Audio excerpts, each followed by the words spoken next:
Center for World Catholicism and Intercultural Theology that's co-hosting this tonight with you guys.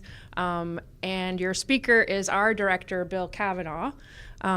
He usually does this welcome and whatnot, but we thought that'd be a little weird since he's the speaker.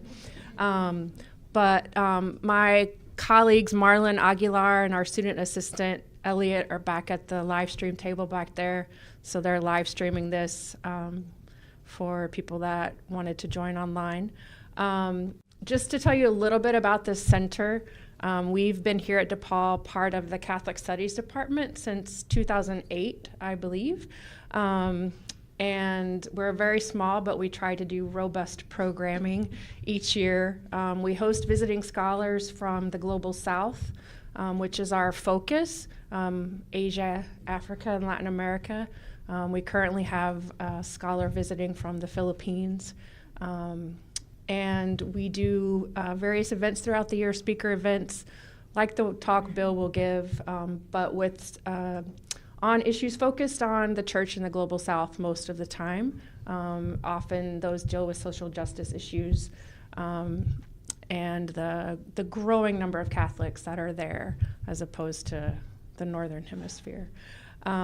We also have a podcast series, publish a book series, and host an international conference each spring. This spring, we're excited to be doing it on our new Pope from Chicago. And there are some flyers out on the table if you're interested with more information about that. There's also a sign-up sheet out there if you'd like to get on our mailing list and find out about our programming. We don't send tons of emails or anything. But I just wanted to say a few words about us so you'll know a bit about your co-hosts. And then I'll turn the mic over to Francis. He'll introduce Bill, say a few things as president, and we'll go from there.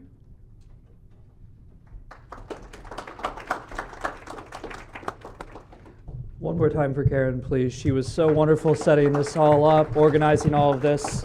Wouldn't have been possible without her. The food would not have been as delicious without her. So thank you so much. For those of you who don't know me, my name is Francis Schickel. I'm the president for the YCP chapter of Chicago. I've been in this role for a year, but I've been part of YCP for roughly 3.5 years, and that's aging me a little bit here. It's been a wonderful experience. We have many different events, so if you're new, welcome. If you're returning, here you are to learn a little bit more and grow this in the faith. So without further ado, I'm going to introduce our speaker and have Bill Cavanaugh, our professor for Catholic Studies and director of the Center of World Catholicism and Intercultural Theology at DePaul University, where we all are today. His degrees are from the University of Notre Dame, Cambridge, and Duke. He is the author of 9 books, most recently the Uses of Idolatry, published by the Oxford University Press in 2024, and editor of 8 more, as well as co-editor of the Journal of Modern Theology. He has lectured on 6 continents, and his work has been published in 19 languages. So please welcome Bill Cavanaugh as we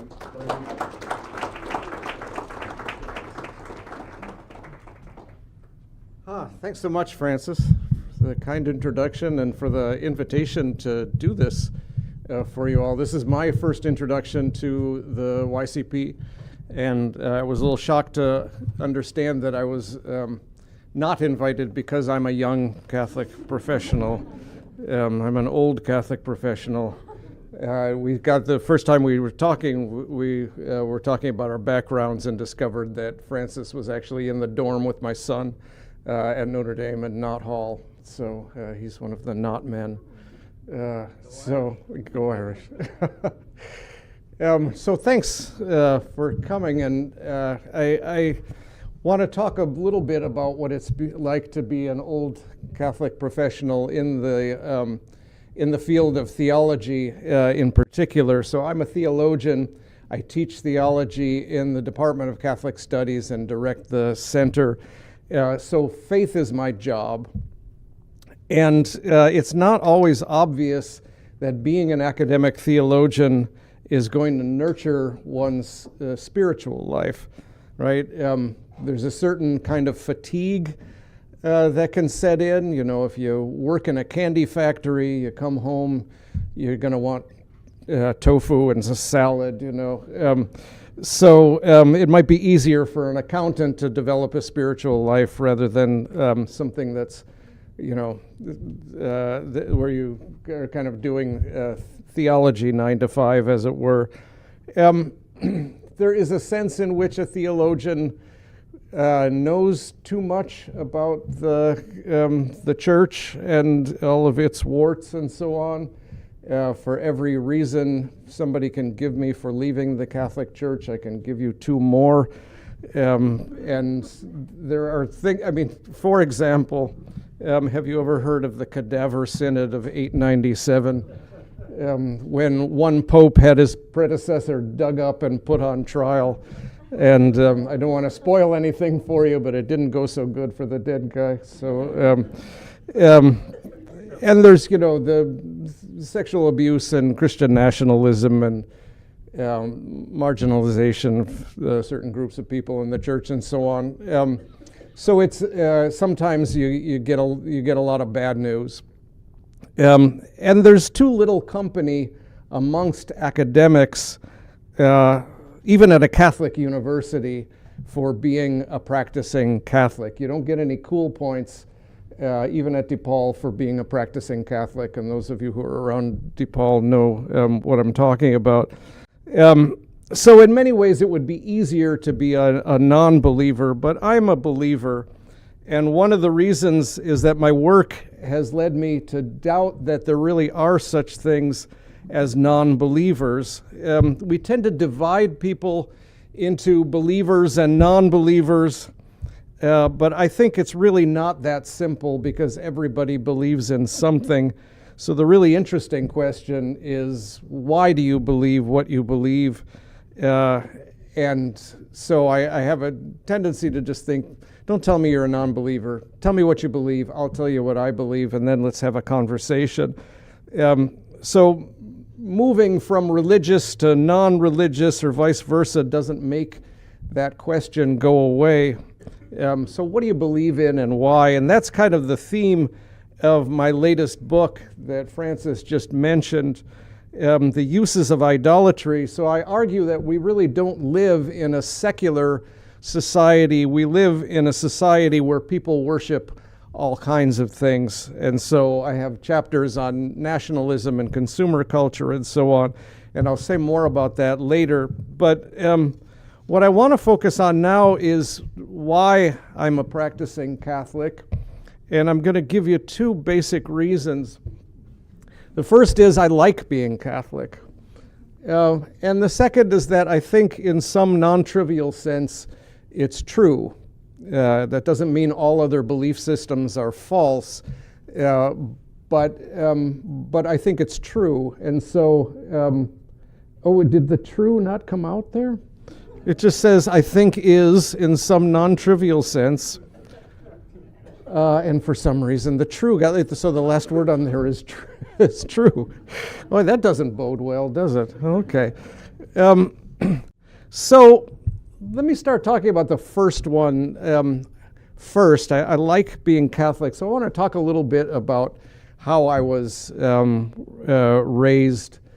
I was raised as a Catholic. There's one incident from my childhood that kind of sums up some interesting dynamics. My sister and I were once caught at the garbage can getting rid of certain devotional trinkets that were around the house. We had a ton of them.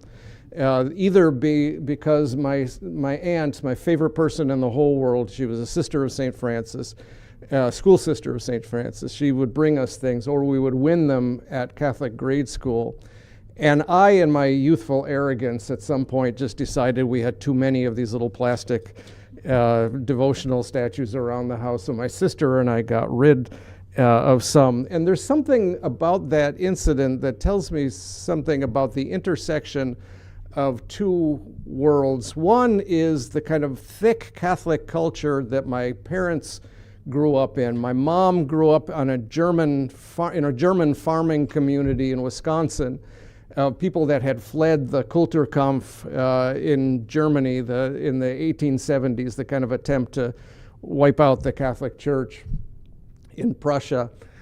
And then my dad, Irish and Polish, growing up in Chicago, and they came out of this Catholic culture where you were born in a Catholic hospital and you were baptized and received the sacraments weekly in a Catholic church, and you were educated at Catholic school, and you attended bingo and smokers in the church on the weekend, and you ended up in a Catholic graveyard, and there were Catholic unions and credit unions and professional societies and so on. And all of that then began to change in the mid-20th century when Catholics, like my parents, moved to the suburbs.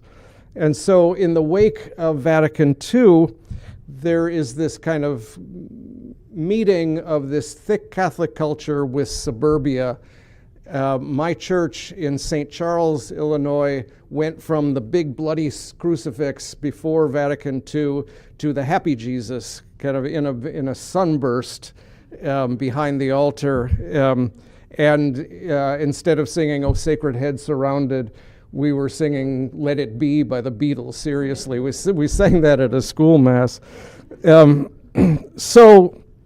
my mom grew up in this, kind of butchering hogs on the farm, and at home we were eating Wonder Bread and space food sticks and that sort of thing. And so there was this. So it was a kind of clash of cultures. My grandpa had painted this Sacred Heart, which this is not it, but I found this as a sort of, you get the idea. It was a kind of grisly piece of organ meat with flames coming out the top and an arrow going through it and blood dripping off of it and a crown of thorns on top of it and so on. And it just didn't fit the zeitgeist, and it gave me the creeps a little bit in my youthful arrogance. But my experience of Catholicism growing up was benign. I liked the nuns, I liked the priests. I imbibed a sense that the universe was not meaningless, that there was a God who would somehow get around to rectifying things either in this life or the next. And at some point, I kind of began to feel like my Catholicism was a little bit too benign, that I was a generation removed from the really peculiar and Gothic stuff that I eventually found kind of fascinating. And I began to kind of want some of that, at least the vocabulary, right? I wanted to know what an aspergillum was and a sodality and extreme unction and so on. What I wanted, I think, was an identity in a suburban context that was rapidly kind of melting everything into thin air. So to give you an example, it just felt like my parents grew up in a real place, and I grew up in an unreal place. There was a place on Randall Road where there was a McDonald's built in the 70s to look like it was from the 1950s, kind of retro McDonald's, and right next to it was a medieval themed castle restaurant, and next to that was the Taco Bell and the Long John Silver's with the piratey paraphernalia and the 18th century Spanish mission motif and all this kind of, all in what had until recently been a cornfield. And so I was, amidst all that superficiality, I began to think that maybe Catholicism was a door to something deeper. And so I went off to Notre Dame and found some of that there. Notre Dame is a really Catholic place. It has been, one of my favorite quotes about Notre Dame is, it's of the world but not in it, right? It tries to kind of ensconce its graduates in the upper echelons of American society, but it can't help but being kind of indigestible to America because it's so Catholic in that way. And so I ran into a Methodist theologian named Stanley Hauerwas, who thought about Catholics in much the way that Jane Goodall thought about chimpanzees. He really didn't feel like one of us, but loved us. And part of what he loved about Catholics were their indigestibility to American culture. He was a Protestant from Texas, but he learned to kind of love the kind of thick Catholic culture of Notre Dame. He taught a course called Christian Ethics in America, in which the plot was basically starting in the late 19th century that Christians go out to change America, and America ends up changing the church. And so you get the kind of victory of the first Catholic president in 1960, and this was the moment at which Catholics felt like we had finally made it into American society. But the irony was that Kennedy was elected in part based on his promise, which he's making right here, to the Houston Baptist Ministerial Society, that his Catholicism would have nothing whatsoever to do with the way that he ran the country, right? So that's kind of symbolic of the way that you get admission into the upper echelons of American society by being less Catholic, right? And so what Hauerwas liked about Catholics is that we were still weird enough to resist blending in, and all of the things that kind of keep that in place, the sacraments and the papacy and the saints and the religious orders and so on, that might kind of help to resist the absorption by the state and the market. And so at the heart of Hauerwas's vision was the church as something different, the church as this community of disciples who were able to resist making a god out of mammon, for example.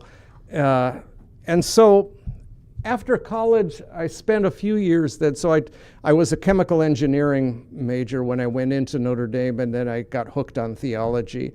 And after graduation, then I spent a few years looking for this church that Hauerwas was talking about. And so I lived in an intentional community in Colorado, teaching high school at a Catholic high school, in part of the Holy Cross Associates, a volunteer program. And then I got a master's in theology in England. And then I went to Chile also as a Holy Cross Associate, as a volunteer with the Holy Cross Order. And in the 1980s, Latin America was kind of where the church was most alive and active. I kind of took it for granted that if I was going to find this church that Hauerwas was talking about, then I would find it in Latin America. So the church in Chile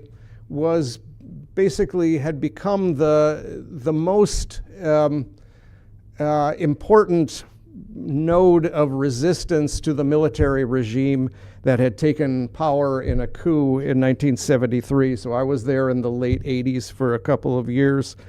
And what they were trying to do was to atomize society, to break it into a collection of individuals rather than groups. And so most groups had been banned, and the only one they couldn't really ban was the church. And so the church became this place for people to gather and organize in, buying cooperatives and human rights groups for the disappeared, and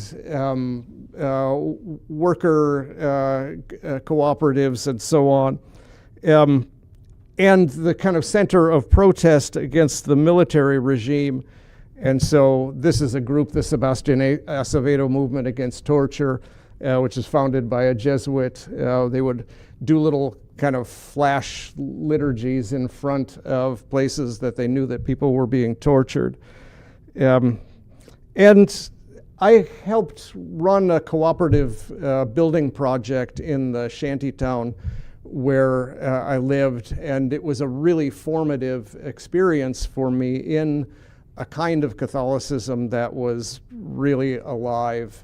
We lived next door to a kid and his mom whose father had been disappeared in the early days after the coup.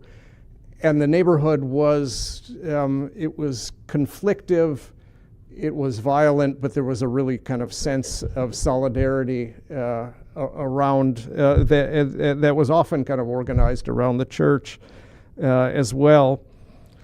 And so when I came back from Chile, I worked first of all at the Center for Civil and Human Rights at the Notre Dame Law School on the archives of the Vicariate of Solidarity that the Archdiocese of Santiago had put together. It was basically an office to document human rights abuses under the military regime.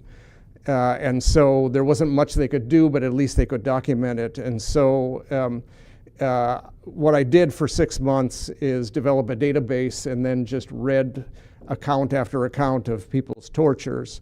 And this became then the basis of my dissertation, which became my first book, called Torture and Eucharist. I have a friend who jokes that these are a priest friend who jokes that these are the two principal parts of the Mass. First there's the homily, which is torture, and then comes the Eucharist. But the idea behind the book is that torture is the way that the military regime tried to atomize, individualize the body politic. And Eucharist then is the kind of calling back together of a body, the body of Christ. And I worked out kind of how that manifested itself. So trying to kind of do theology around the practices of the church's resistance to human rights abuses under the military regime. And so the sacraments that, what I like about Catholicism so far, first of all, this kind of identity that I thought, that I identified with Catholicism coming out of the suburban context. This activism, the social justice, is kind of what really got me involved and motivated. And the third thing then becomes the sacraments. The Eucharist, I thought, was always intriguing growing up, right? The idea that you were eating and drinking the body of Christ, I always thought was a really interesting idea. I read one time a missionary to New Guinea talked about how easy it was to teach Catholicism to the cannibals because they already had this idea of kind of eating and drinking flesh and blood and taking on the power. And in a kind of virtual world, this the sacraments make God tangible, right? We're living in a material world, and I am a material girl, as Madonna said, right? We are material creatures, and the sacraments then bring this invisible God to be with us. And this, of course, is the whole drama of Christ and the incarnation, right? The idea that God becomes incarnate and dwells among us, and the sacraments are the continuation of this fleshliness of God. This is a recent book by a friend of mine, an Australian theologian who spent some time here at DePaul. But he does a whole reading of the Eucharist against the current rage for zombies, and talks about that instead of feeding on each other, we feed on the flesh of Christ. And this it becomes a much richer sense of bodiliness and redemption. You have to read it. It's an interesting book. I can't do justice to it.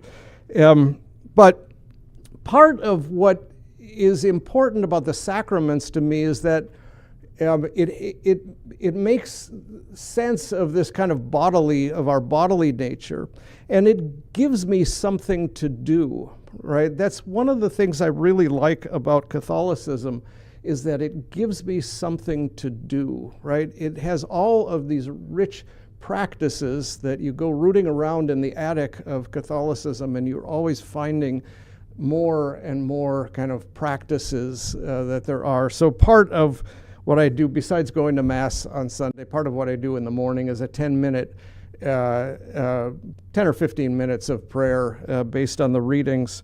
And it gives my life a kind of sacred rhythm. There's something about Catholicism that has this genius for these practices that give life a sacred rhythm and ritualizes the sacred. We need rituals. We have them around coffee and food and exercise and so on. And all of that can be sacred, but the Mass gives it all a sacred center. And I think of what I would be doing if I didn't go to Mass. And I think, would my life be richer to have one more hour looking at a screen, and my church gives me something to do when the world goes nuts as well.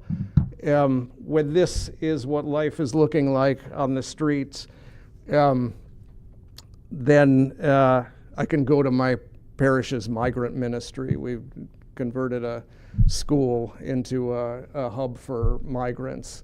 And that's been a really enriching thing for legal help and food and clothing and all that kind of stuff. That's been a really enriching thing. So gives me something to do. The last thing I want to talk about with regard to what I like about being Catholic, there are lots of other things, but I'm trying to kind of trace my own journey through this. And I ended up here at DePaul, and I was part of this Center for World Catholicism and Intercultural Theology, and I was assured that I would not have any administrative responsibilities, and then the director left, took a job at Notre Dame, and I got stuck holding the bag. But I really like it, and one of the things I like about it is that it puts me in contact with Catholics from all around the world, and it's been a wonderful sort of ministry. The Catholic Church is the first truly global organization, and it's still the only truly global grassroots organization that exists. And that's, I think, really something to cherish, and it's a reminder that God transcends borders. I remember as a kid, we had a globe and all of the countries were different colors, and then they showed the Earth from outer space, and it was like, where are the lines, right? Why aren't the countries different colors? Well, it's because the way God sees the world is kind of beyond these borders. And so the Catholic Church in the global South is growing. Catholicism is growing. You wouldn't know it to read the news, but it's growing throughout the world. But it's growing most quickly in Asia, Africa, shrinking a little bit in Latin America. But that's where the action is. You can see this dramatic turnaround over the course of the 20th century. 2/3 of Catholics in Europe at the beginning of the century, and then 2/3 in the global South by the end. And that continues to be the case.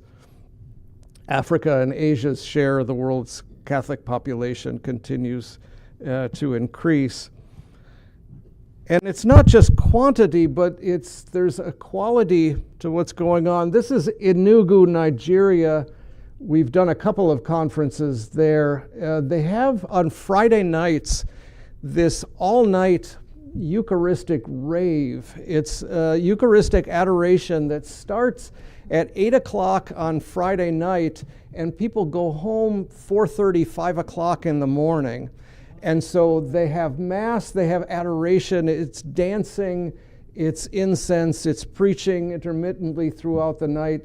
And 75,000 people will show up on a given Friday night in Enugu, Nigeria. It's really impressive. There's a website, if you're interested, called Catholics and Cultures, where you can just click on a country and learn about Catholic practices around the world. And it's wonderful to give you a sense that the Catholic world is so much bigger than what our usual vision of it is. In Chile, there is a little town out in the middle of the desert called La Tirana, and every year about 150,000 people will descend on this little town and camp out, and all of these dance troupes will come from all over Chile and all over Latin America and dance for the Virgin Mary. You can also find clips of that on Catholics and Cultures.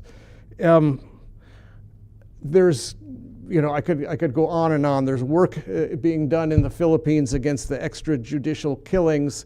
There's so much going on, and it's a really hopeful sign for the church. But what I want to say after having said all that is that it's a fool's errand to place too much faith in the church. I like being Catholic, but it's possible to not like being Catholic. There are sad examples of what's going on elsewhere. The church was the catalyst behind protests under the military regime. In 2019, a new set of protests broke out, and the church was a target. And the mobs were burning down Catholic churches. Why? Because in the meantime, the church had squandered its social capital, I suppose you would say, by sexual abuse scandals. Sexual abuse scandals are coming for Africa. A lot of people have warned. And the church in the U.S. has suffered from these sorts of scandals as well. Some people think that secularization in the United States is reversible if we just get the right people in power, if we get the right judges and politicians in power, we're going to turn things around. But the church is often at its worst when it's in power. I was in Budapest, Hungary, a couple of years ago during the week in which they had released the results of a survey which revealed that for the first time in a millennium, fewer than 50% of Hungarians identified themselves as Christians. And this is after 15 years of a government making Christianity the official religion, writing it into the Constitution, providing all kinds of support for churches and so on, and it's turning a lot of people off. So in history, the church is often at its worst when it has social and political power.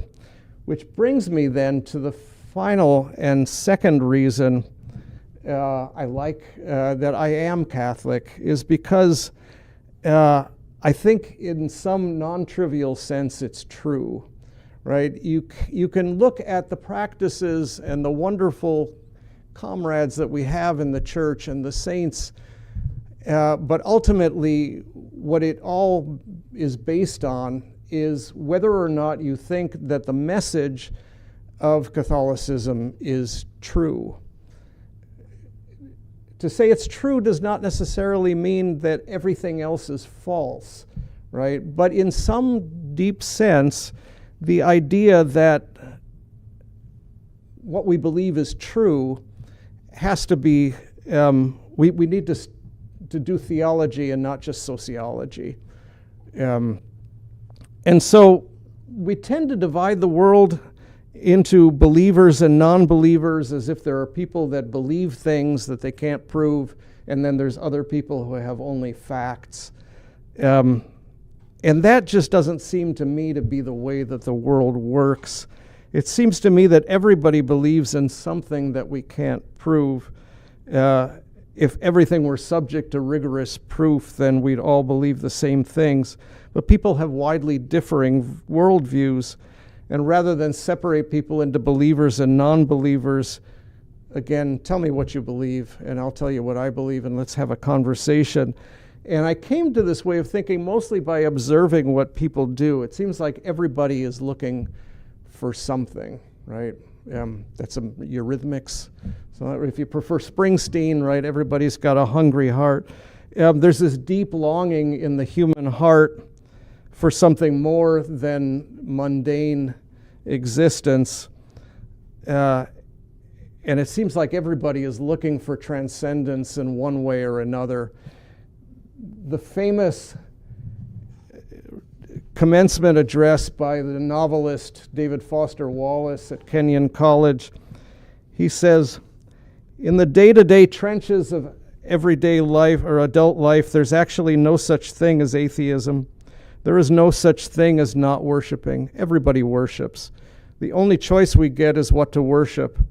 And the compelling reason for maybe choosing some sort of God or spiritual type thing to worship is that pretty much anything else you worship will eat you alive." That's the beginning of my book, The Uses of Idolatry. I quote that. So he goes on to say, worship money and you'll never have enough. Worship your body and you'll always feel ugly. Worship power and you'll always be afraid, and so on. He says, we live in a world that encourages and profits from our misdirected worship. And here's another quote. The so-called real world of men and money and power hums merrily along in a pool of fear and anger and frustration and craving and worship of self. And so in my latest book, I try to map that out by talking about idolatry. We don't live in a secular world. We live in a world full of idols, things like celebrity and technology and nationalism and consumer culture and so on. And so I discuss some of this in greater length. There's a whole raft of scholarship on nationalism as a religion. Sports memorabilia. This guy paid $3 million for the ball that Mark McGwire hit his 70th home run with in 1998, even though it's identical to every other ball that was used that season, right? But the fact that he hit it turns it into this relic, the idea that relics are some kind of, relic of the past, I think is it just not aware of how people actually behave. And there's actually a lot of research that supports this.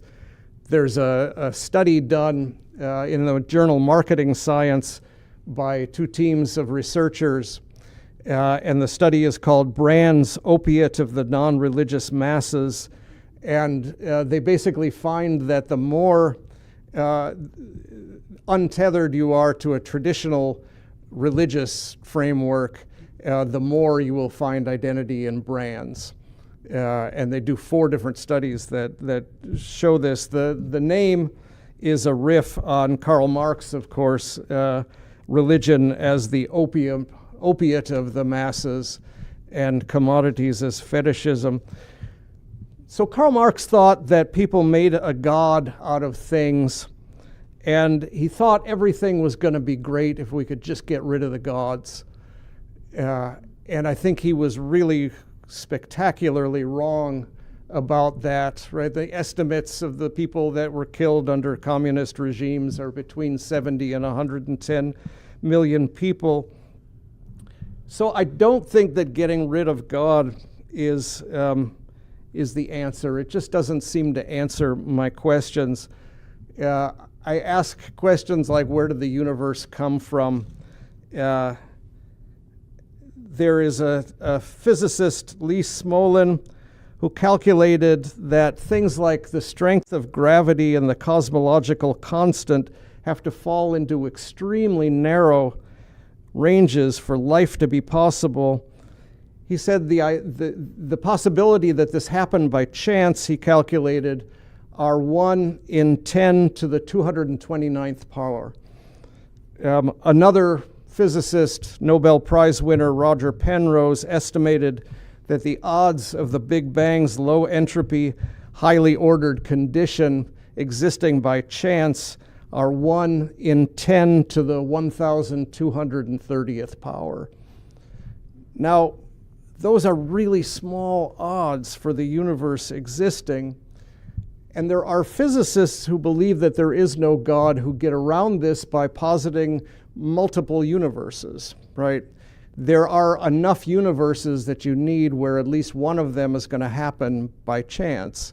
And that doesn't seem to be any less theological than believing in God. In fact, it seems a lot more implausible to me than believing in God. Biology, there is a whole school of biology which rules out God and explains all human behavior in the terms of genes trying to replicate themselves. So Richard Dawkins, for example, David Linden's book, The Accidental Mind, How Brain Evolution Has Given Us Love, Memory, Dreams, and God. So all of that can be explained by evolution, the need for our genes to perpetuate themselves. So love, the reason I love my sons is that my genes have to perpetuate themselves. And that really leaves me thinking, if I believed that, why would I not kill myself? Those are the kinds of things that make me think that it doesn't solve my problems to not believe in God. And so I think the answer for me isn't to stop believing in God, but to try to stop worshiping false gods. And I think that the reason there is this kind of desire in the human heart for transcendence is that there's something out there. The most economical explanation for the need to worship something that transcends ourselves is the existence of something that transcends ourselves. Jean-Paul Sartre would have said, yeah, we have this desire, but here's the funny thing, there's nothing out there, right? It's just this cosmic joke that's being played on us. I don't believe in that kind of a cosmic joke. What I believe in is this kind of God. There's an intelligence and a purpose at the basis of what is. The order is not ethically neutral, but rather based on love. God is good. What is most ultimately true about the universe is love. So history is ultimately not a tragedy, but a comedy. Not a comedy in the sense that it's a joke being played on us, but a comedy in the sense of there's something good that beneath all of the evil and the tragedy has the final word, that love has the final word. And so creation is good, and humans are made in the image of God. And we're made for communion with one another, even though we oftentimes don't act that way. We're free, but we're capable of evil. The fall that you find in the book of Genesis, a lot of people think is a pessimistic doctrine, but what it says is that there's a good to fall away from, right? The Babylonians had a creation myth where everything was messed up from the get-go. It was just a war amongst the gods that created the earth out of the slain body of the goddess Tiamat, and then humans were made by the blood of one of the slain gods as slaves and so on. That is a really economical way of explaining why things are so messed up, because the gods are messed up and that's just the way it is. The Hebrews, on the other hand, thought that everything was good to begin with, and then something happened to fall away from that. And what that does then is that it gives you hope that evil doesn't have the final word, that love is ultimately what's at the basis of life. And this then is revealed in the figure of Jesus Christ. This incredible story of God comes to earth in incarnate form and is tortured to death by human beings, and then comes back to life and offers forgiveness instead of revenge. There's something about that I find really compelling. God lowering God's self into the material world, suffering the worst of evil and offering love instead of revenge. And so the ethics of Jesus, the nonviolence, the identity with those who suffer. I was hungry and you gave me to food. I was thirsty and you gave me to drink. Right? Jesus doesn't identify himself with the people that do good things. He identifies himself with the people who are poor and sick and in prison and hungry. And so this identity of divinity with the lowest among us then is a revolutionary idea, a revolutionary reality. And then that is kind of brought into the world through sacraments, or maintained in the world through sacraments, the invisible God meeting us in visible form. This is the wonderful apse mosaic at San Clemente in Rome, and it shows the cross, this torture instrument, surrounded by life, and the vines of all of this kind of incredible life growing out of it, and the birds nesting in the cross, and so on. This kind of reversal of the order of the universe, where the God of the universe is tortured to death and then offers love. This is called the tree of life. This mosaic is the tree of life, and that is the basis for everything that we do. And this is what we do when we go to Mass. And so that's where I want to end. That's why I'm a Catholic, and that's why I'm going to stick with it for a while. Thank you.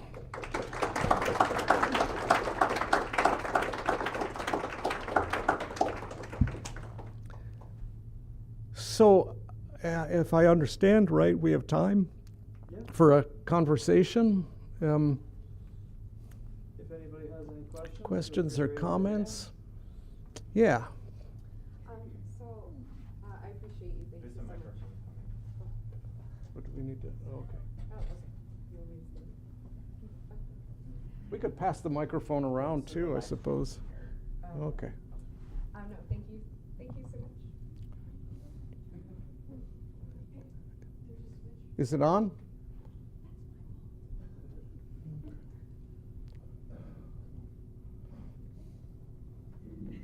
Okay. Thank you so much. This was great. So it's funny because a bunch of us just went to Rome and we just saw this. Oh, awesome. Yeah. But I just wanted to ask kind of maybe what is your prayer life like? Because, I appreciated you saying that you're grounding yourself in the truth of like our faith, and also just, that you kind of like it, but also I found I've never worked for the church, but just doing lots of ministry work, and some of my friends who have worked for the church, you see, when you're doing this kind of work, you see the good, bad, and ugly, right? You see the human side of the church. So, I feel like for me, a lot of that then helps me to, just anchor myself in my prayer life, to remind myself of the church. So, just kind of curious to, know what is your prayer life like, or what, really helps you anchor back to this truth. Yeah. I'm still trying to learn how to pray. But I have a routine. So in addition to Mass on Sunday, in the mornings I wake up and I do the readings for the day, and I have a set of prayers that I do, which mostly come from Jim Forrest's book, Praying with Icons. He's got a morning prayer in there, and a lot of the prayers are really beautiful. And then some just kind of thinking about my day ahead and praying for people that I'm concerned about, and so on. And that's in the morning, just 10-15 minutes basically. Then and then I'll sit down to breakfast and open up the New York Times, and all my serenity will be gone. But that's, yeah. And then I have a little prayer at night before going to bed as well as I'm stretching. If you want, I mean, and I think you're absolutely right that you've got to be kind of centered in a sort of prayer life, or it becomes exhausting. There's got to be a place where, and it's got to be a kind of prayer that feeds you rather than feels like a chore, right? There's a wonderful book, if you haven't seen it, by James Martin, the Jesuit, called Learning to Pray. And it's a big, thick thing, but if you've ever read anything by James Martin, he's has a wonderful kind of inviting colloquial style, but he has chapters on all kinds of different ways of praying and all kinds of reflections on prayer, and I highly recommend it. We've been doing it with students kind of one-on-one during Lent for the last few years, and I find it a super helpful book, but you have to kind of find your own way of praying that works for you. Yeah.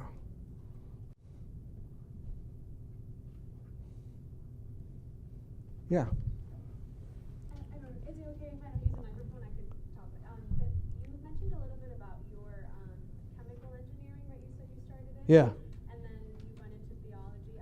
If you could talk a little bit more about that path and your discernment through that process, and if you can give a little bit of advice for someone that's discerning, and how did you kind of, navigate that time in your life? How did you navigate that time in your life, deciding between that career or that path? Yeah, that's a good question. I mean, it's a little bit mysterious to me, too. I mean, ultimately, I think the thing, you just got to go with what you love, right? And I mean, math and science were in some ways always my best subjects.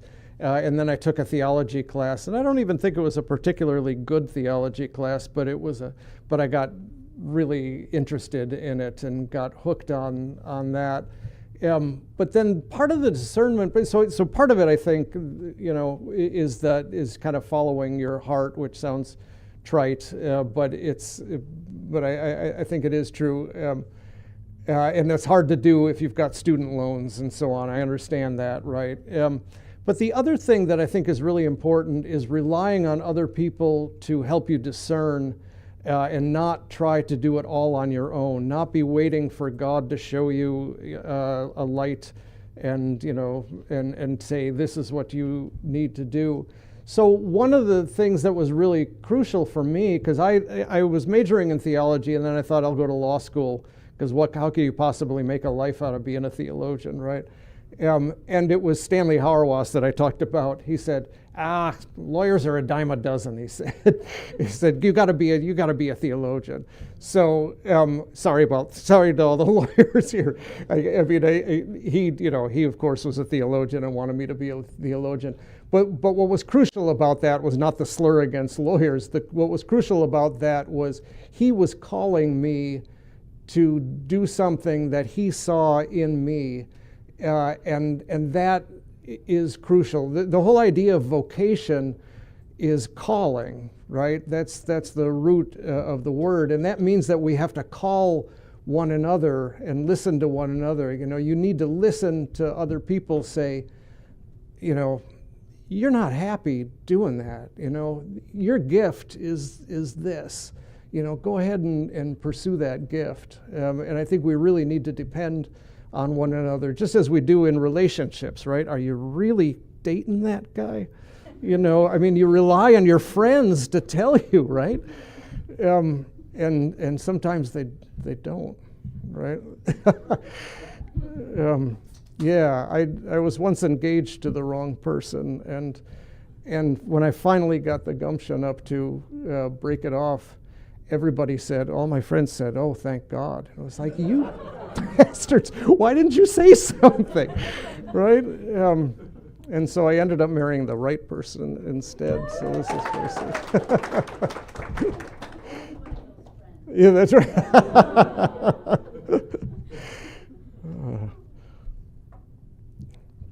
Yeah.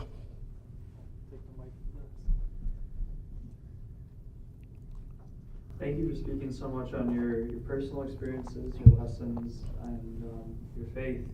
One of the things that you said early in your talk here was that sometimes the faith is at its worst when it's in power.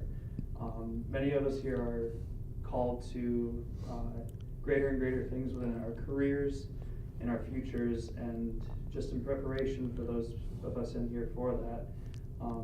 How have you seen people in power who are Catholics do the best, not only in this country, but the world? Right. Yeah. So. I did not mean to imply that you can't be in a position of power and be a Catholic, right? I think what I had in mind specifically there was the kind of thing that you see in the country now where people say, we used to be a Christian country and now we're sliding away from that, and so we need to get the right, judges and politicians in power, and they're going to turn that thing around. And I think that can make secularization worse because oftentimes we gain positions of power. When you try to coerce people into the faith, things usually go wrong, right? That's not to say, however, that that good people can't be in positions of power and do good. I'm in a position of power. I'm a professor, and I am a published author, and I have a certain amount of, not much, but a little bit of influence over people. And I think that can be true of people in all kinds of walks of life. Lawyers, of course, right? Lots of good ways of being a lawyer. Lots of good ways of being a business person, right? One of the things, I have a book called Being Consumed, which is about economics, and I have a chapter on economics in the latest book as well. And one of the things I try to do is roadmap some ways of being a Christian business person. There's a corporation in Spain, the Mondragon Corporation. Anybody heard of it? Awesome. It has over 3 billion euro in sales per year, so it's a large corporation. But it was founded by a Basque priest in the 1950s based on Catholic social teaching and Catholic social principles. And so it's a cooperative. And so the workers are also the owners and are also the managers. And so it's what Catholic social teaching looks like in the business world. Check it out if you get a chance. So there's all sorts of opportunities for that. But the last thing I want to say about that is that that's not true in every job. Sometimes Catholics can find themselves in jobs where they just need to quit. Right? I mean, it's possible that you could be working for a corporation where you can't do good and the corporation is not doing good. And that requires discernment as well. So it has to be much more organic than just not telling dirty jokes around the water cooler, right? And being nice to the cleaning lady, right? It has to be built into the kind of enterprise that you're engaged in at some level, or at some point it might require finding something else to do. So all of this takes a lot of discernment. So I said that was the last thing, but I'd rather end on a hopeful note and say there are all sorts of really good ways to do good work in the world. You just need to be really intentional about finding them, because a lot of times we're shunted into pathways that are the path of least resistance, and that's oftentimes not the path of the gospel, is the path of least resistance. Yeah. Just a quick question. You spent some time in Chile during Yeah. the dictatorship. Mhm. How was Catholicism there compared to now? Because back then I thought it was like stronger and it was like a dictatorship. Yeah, right. So so there was a military coup in 1973, September 11th, 1973. So the military took power and stayed in power for the next 17 years. And they tortured and disappeared a lot of people. There was a secret police that would come grab people off the street, and they were never seen again. Some of the bodies are still being recovered. Some will never be recovered. Torture was a policy of state, and it was usually done with electricity to prevent there from being marks on people's bodies. So the church in Chile became kind of slowly aware of what was going on and became the kind of main institutional resistance to the military regime in Chile, in part by establishing the Vicariate of Solidarity, which was this office in the archdiocese that worked on, provided lawyers and worked on human rights cases. And all of this network of grassroots organizations, soup kitchens and buying cooperatives and all that other kind of thing. And so the church in Chile had a long history of social justice work. Saint Padre Hurtado, for example, Saint Alberto Hurtado, and his homes for children that he had started in the 1940s. And so there was a long kind of, Manuel Larraín, one of the kind of principal figures behind CELAM and Vatican II and so on. And so in some ways they were prepared to resist the military regime when things got bad, in ways that the church in Argentina, for example, was not. The tragedy, so the church had a lot of social capital, I'm going to call it, when I was there. And a lot of that has been squandered in the meantime by sexual abuse scandals.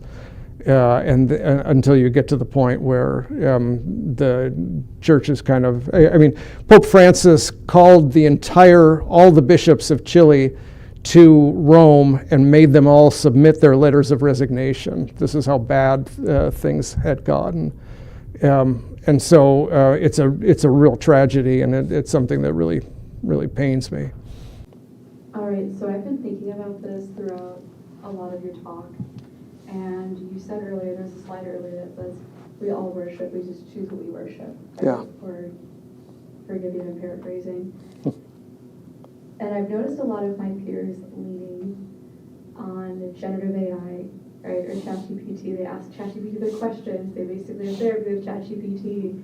And I've seen it do a lot of good, Yeah. right? And I've seen it kind of, people go off the deep end with it, right? Yeah. Maybe they're not developing the skills that they need to cope with situations because they're relying too heavily, or it's the way that they learn those skills, right? I'd love to know your thoughts on faith in AI, and I know it's pretty early right now, but I would just love to know what you're thinking about that. Yeah, in some ways it's early, and in some ways we're late to already start to think about these things. I've had to really adjust my ways of teaching. And I often tell my students, I tell them at the beginning of every term, AI is not your friend, right? It's going to make you dumber and it's going to take your job. And so, and then we talk about ways in which it can be useful, right? But not to kind of write your paper for you. Pope Leo, one of the reasons that Pope Leo XIV took the name Leo XIV was he thinks that we're going like Leo XIII through a similar sort of monumental change. Pope Leo XIII went through the Industrial Revolution and was came out with the first social encyclical, Rerum Novarum, of new things, to talk about this tremendous change that had happened and how the church is supposed to respond.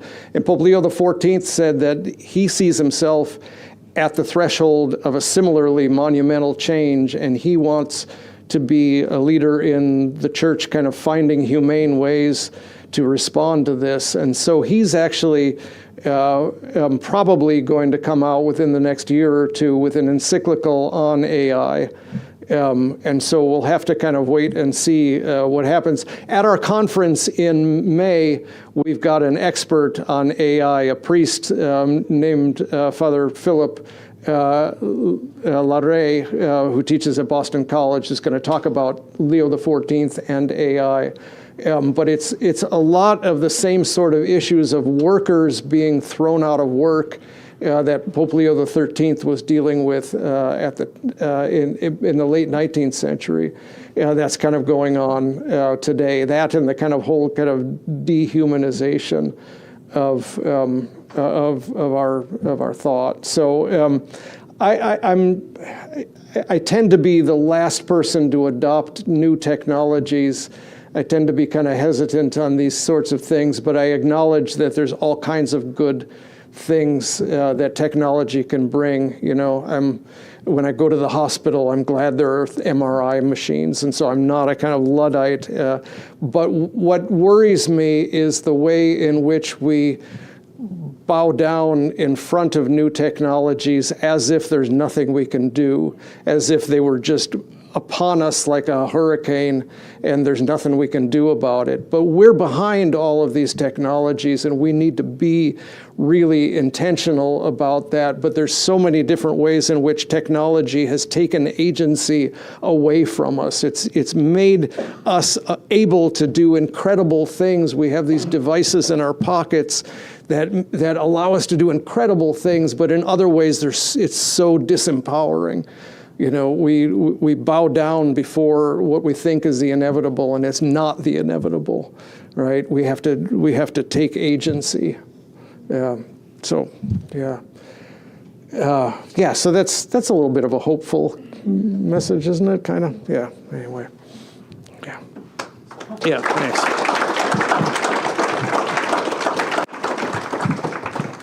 Thanks, Francis.